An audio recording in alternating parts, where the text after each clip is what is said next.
Hello hi అందరికీ welcome to my channel. It's me Rajeshwari. నేను మీ రాజేశ్వరిని. ఈరోజైతే ఫ్రైడే స్పెషల్గా అయితే అమ్మవారి కోసమని నేను ఇక్కడ బెల్లం అన్నం చేశాము. దీన్ని పొంగల్ అని కూడా అంటారు కదా. సో ఎలా ప్రిపేర్ చేసుకోవాలో చూద్దాం. ముందుగా బియ్యాన్ని అయితే 2-3 టైమ్స్ బాగా వాష్ చేసుకొని ఈ విధంగా ఒక అరగంట సేపు నానబెట్టుకోవాలి. డైరెక్ట్ పొయ్యి మీద బియ్యం పెట్టకూడదు ఎప్పుడు. ముందుగా ఒక గిన్నెలో పాలు పోసేసి పాలైతే బాగా కాగిన తర్వాత ఒకసారి పాలని పొంగివ్వాలి.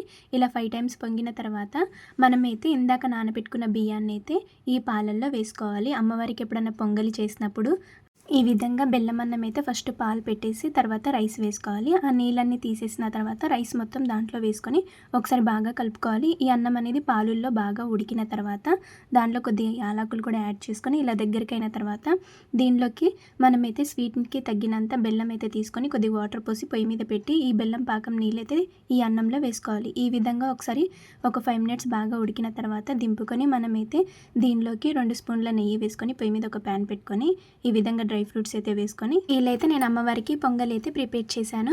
మీకు ఈ వీడియో నచ్చితే లైక్ చేసి షేర్ చేసి సబ్స్క్రైబ్ చేసుకోండి. ఈరోజైతే పూజ అమ్మవారికి అయితే నేను ఇంట్లో అయితే ఇలా పూజ